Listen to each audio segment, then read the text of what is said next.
So we're going to talk a little bit about how we can integrate family history a little bit more closely with your Preach My Gospel principles. And we're going to use that through the bridge of stories.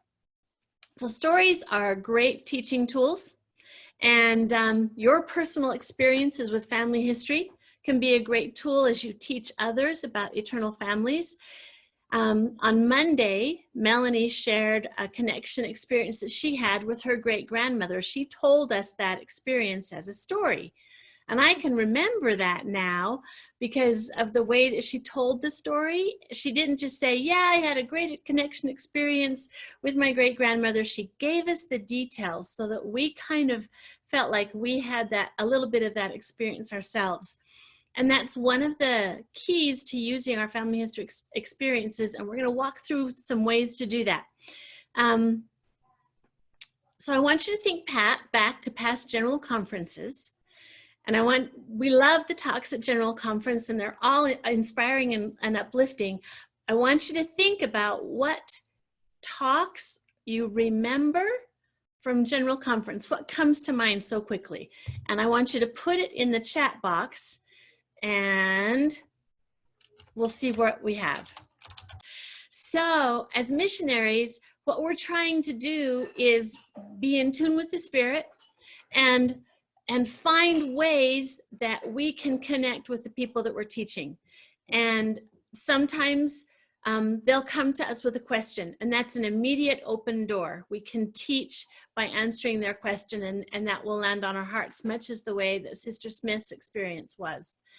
And sometimes there'll be something that we say that comes across in a memorable way, like maybe the Disney pieces did for Sister Fillerup for the talk from Elder Uchtdorf. So what I want to teach you today is one way to help the message be applicable and memorable for your investigators. And the way that we do that is by introducing stories and adding our stories when we teach principles. We've done this in this class. Just last week, I told you the story about the 11-year-old boy who had a great experience when he found something during a scavenger hunt. Cameron, you're nodding your head. You remember the story.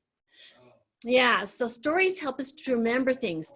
Many of you will remember Brother Miller's story so can you remember what did family history take the place of in his life recently? Just say it out loud. Can you remember? ESPN. Yeah. So he shared his story with us, and we remember that. So as we share stories with the people that we're teaching, it will allow the principles to be more memorable to them. And one place that we can get those stories is from our ancestors. So finding memorable stories that our ancestors have to share is easier than it used to be. Early on, we talked about using the fan chart to find stories. And I'm going to share my screen and just review that. And then I'm going to show you a new place that you can go. So here I am on Family Search. Are you seeing my screen? Yes? Okay. Family Search, we choose Fan Chart, and we go down here and we click on Stories. That tells us at a glance by the color who might have stories attached. You remember when we kind of talked about this. So I want to show you another way to quickly access stories. I'm going to open a new tab. The easiest way for you to get there is to just Google it. It's called All the Stories. Don't worry about trying to remember the URL. It will come up as the top option here. You're just going to click on All the Stories. This is linked to your Family Search account. So I'm going to log in with my Family Search account here, my username, and sign in. And what it's going to do is it's going to take a minute.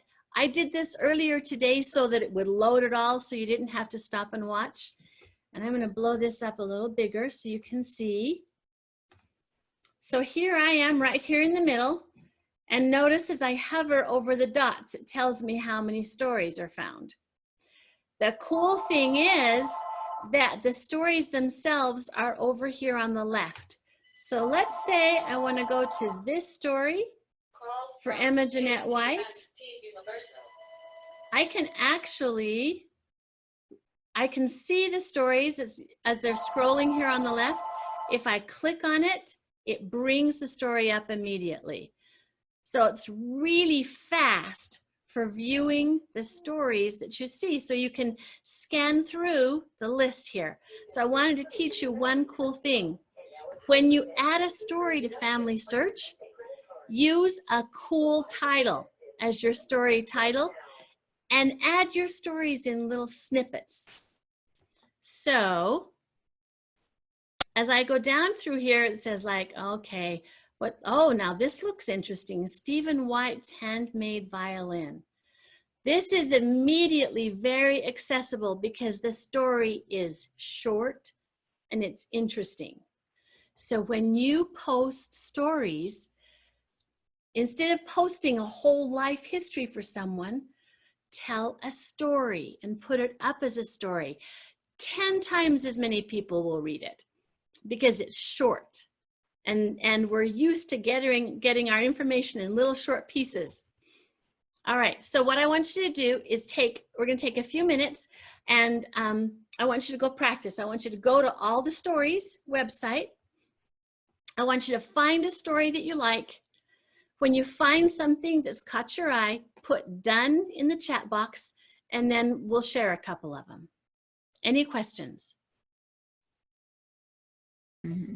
All right. So, Savannah, tell us about the recipe that you found. Well, here's the thing. Is there to say who wrote the story or who wrote the memory? Okay, do you see on the memory sorry, I need to finish the sentence. If you're on All the Stories, it doesn't say who wrote the memory, but over on the right-hand side, there'll be a click where you can view on Family Search. It'll take you right there.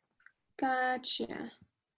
Okay, so this is Lorna Faye Johnston, who is my father's aunt.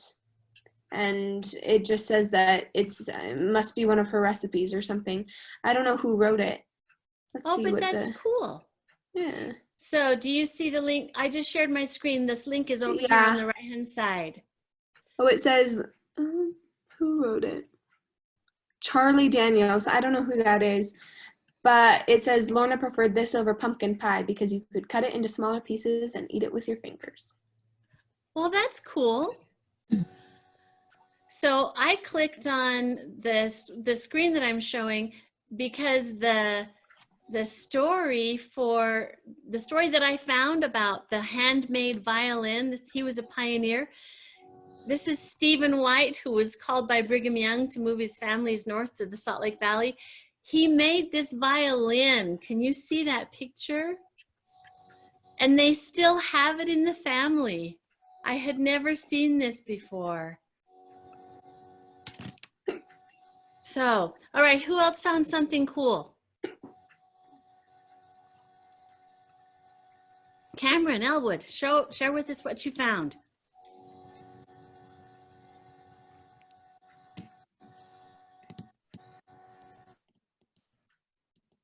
Oh, you're here. Let me unmute you. You need, there you go. This is Christian Olson Sr., my mother's great-great-grandfather. This is a really short story that says, when his son was younger, he started imitating his father. He would pretend to smoke a pipe. When Christian realized this, he threw his pipe into a fire and told his wife Anna that his son would not learn to smoke from him. Christian never smoked again. Wow, that's a cool story. Okay, so I'm going to put you on the spot, Cameron. As a missionary, can you think of a preach my gospel principle or lesson that you could connect that story to? Yeah, the word of wisdom. Easy on that one.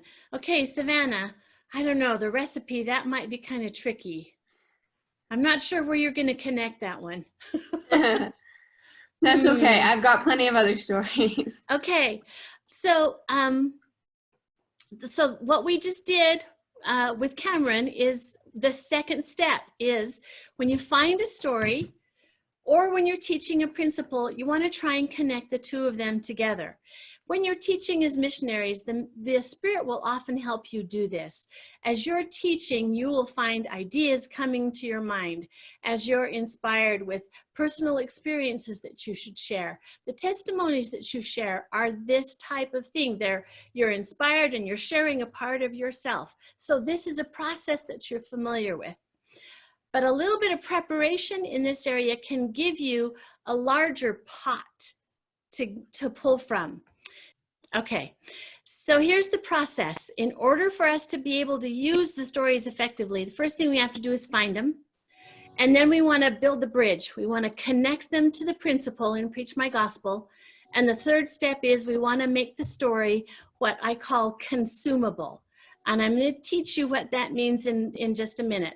So the first step is to find your stories, and you can use all the stories if it's syncing correctly, or you can use your fan chart using the stories filter. And that will help you get to the stories quickly. Of course, you can use any of your own personal stories and inspiring stories from other sources. So Sister Anderson has put together an amazing document that's called 10 Ways to Discover Ancestor Stories. I've put the link in your syllabus. Angel, can you just talk a little bit about that? And I'll bring it up so you can talk through it, okay? Great. Yes.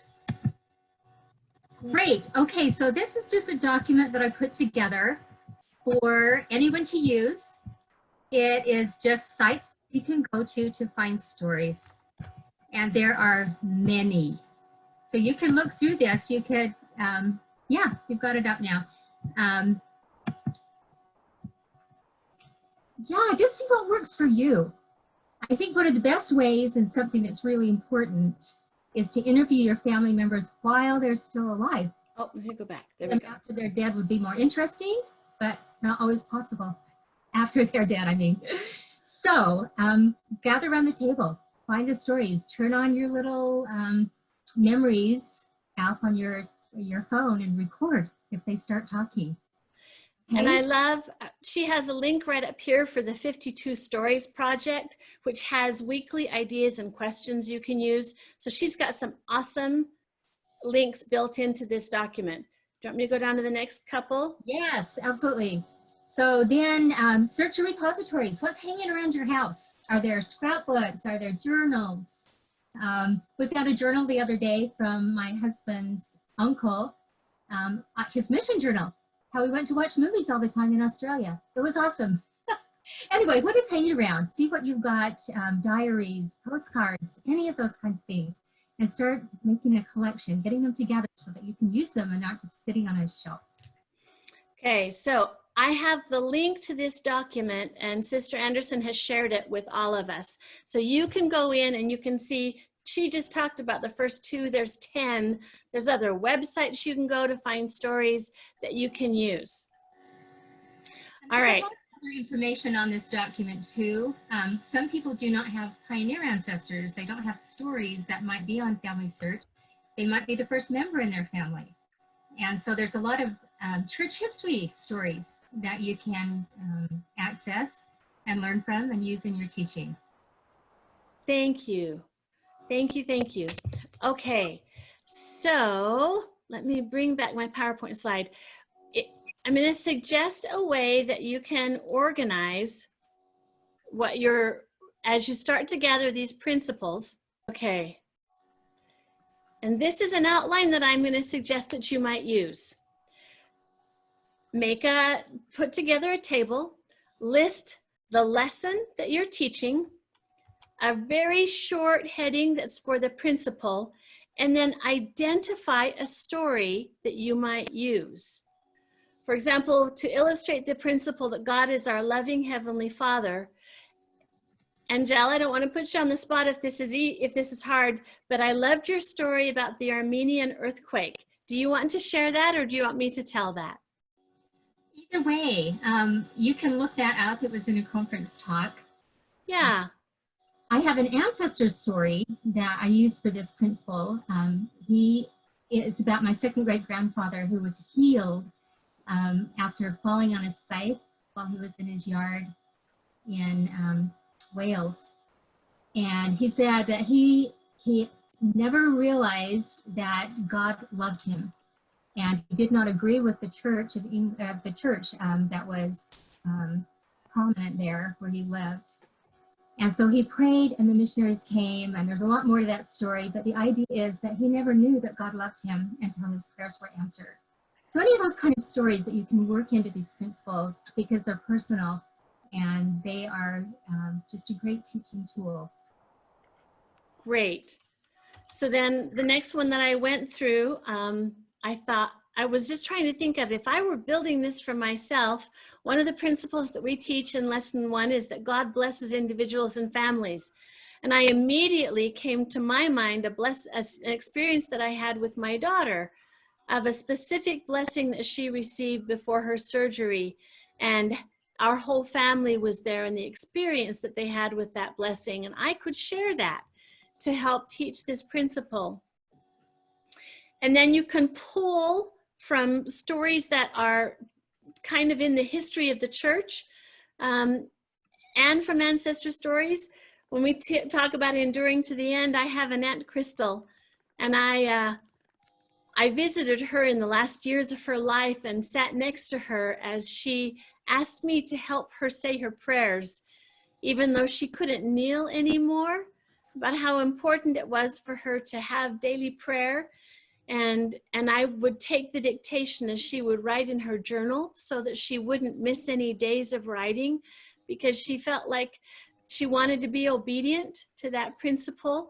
And here she was bedridden, and she taught me a powerful lesson about enduring to the end. So that's a story that I could share.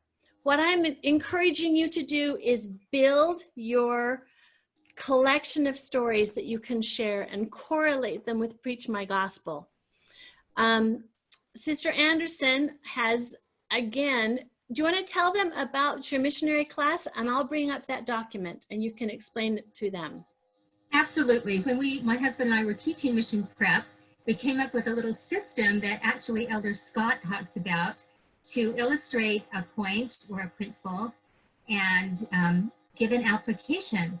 And the stories are such that it just brings it home. I remember missionaries teaching in our home, teaching discussions in our home several times, and they'd get to a principle and they would say, so I believe this to be true, and then let's talk about something else.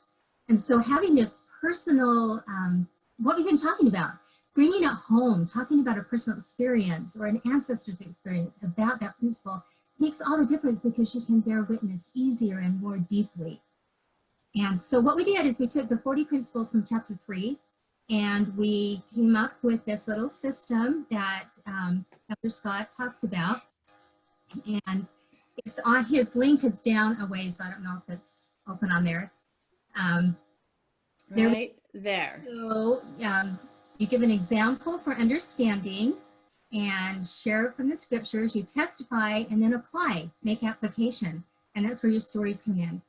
So I've gone through and made little scripture glue-ins of every single one of these 40 gospel principles with an idea that you could use for a story to illustrate, or you could make up your own, put in your own application. So those are there if they're helpful at all. I think it's amazing, you know, that those 40 are right there, and there's a list to the right when you go to this blog post, and you can just kind of look at them and pick out the ones that maybe are most easily illustrated by a story and start there. And I've put the link to this document in your syllabus so that as you're gathering your stories, you don't have to start from nothing. You can borrow the stories that Sister Anderson has come up with, and then you can add your own stories and your own ancestral stories to this. It'll give you kind of a starting point. Questions? What does the A stand for in Destin? Let's go, just go down to the bottom, and it's just scroll down so you can see it when we talk about it. Right there. Isn't that application? Uh-huh. If you keep going, it kind of has the... Is it at the very bottom? Yes. No, it shouldn't be. It should be up at the top a little bit. Okay. Is that it? There you go. So we call it the DESTA because that's the acronyms for them. So it's describe your statement of truth, and these are all from Elder Scott. You give an example for understanding, share a scripture, testify, and then apply. How does this apply to your life? How does it apply to my life or my ancestors' life? So it's pretty easy to remember. Okay. All right, so the last thing that I want to talk to you about is how to make a story consumable. Consumable means, think of edible. You can only take so big of a bite. And so the way that we make a story consumable is to keep it short and interesting. Okay. So first of all, use experiences to tell the story. How different is it for you if I said, oh, my Aunt Crystal taught me so much about enduring to the end? Or if I tell you about sitting at her bedside when she was 85 and bedridden, and she asked me if I would take the dictation so that she would write in her journal. Those two statements have a totally different impact. Let the experience teach the principle. So that's the first part of it, is let the experience teach. Second is focus on the real life characters. It allows us to connect with a person. We connect with people much better than we connect with events or principles. So as we get to know the people, it'll make a difference. Third, find the center of your story and tell that. Avoid the unnecessary details. It'll take a story that's too long for your investigator and bring it down to a nice, about 1 minute is about how long you want your stories to be. Fourth, don't ever embellish, no matter how you're tempted. Stay true to the experience, because then the Spirit can testify of your words. And finally, avoid jargon where you can. We use jargon in our speech, and it will be unintelligible to investigators. And so I was visiting with someone, and she told me about her service opportunity in a foreign country. I said, wait, was that a mission? She said, oh yeah, you know about missions? I said, yeah. She said, well, I'm so used to telling people about my mission, but they don't understand the word mission. So when I talk about my mission, I talk about a service opportunity that I had in a foreign country. And now they know what I'm talking about. So be aware of the jargon that you're using when you're telling your stories. I'm going to close with just a review of your assignments. So I want you to start your own collection of stories organized by the principles in Preach My Gospel, so that you have this available to you as a missionary.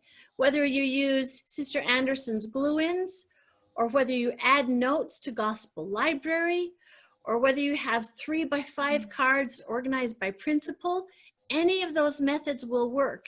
You just want to be able to quickly access the stories from your life and from your ancestors' lives that will bless the testimony of your investigators. The other thing I want you to do this week is find a story and tell someone, either on social media or a member of your family, and make it consumable. Make it interesting, find the center of the story and focus on that center point so that it's interesting to your family member. Use Melanie's example of her great-grandmother's testimony. That was a great pattern for us. Or Brother Miller's example of him substituting some of his ESPN time. I'm sure there are a lot of details he could have brought in, but he told us about his experience in a very concise manner. Finally, I want to share a quote with you from President Nelson. And let's see, Angelica, would you read this for us? Of course. It says, think of it. Of all the people who have ever lived on planet Earth, we are the ones who get to participate in this final great gathering event. How exciting is that? Our Heavenly Father has reserved many of his most noble spirits, perhaps I might say his finest team, for his final phase. For this final phase. Those noble spirits, those finest players, those heroes are you. I couldn't think of a better way to finish up our class and to send all of you out into the world to do magnificent things, both as missionaries and as family historians. And I wanted to take just a minute. I'd like you to think about what you've learned about family history in this last month together. And I'd like you to share one thing that you've learned in the chat box, something that was new to you.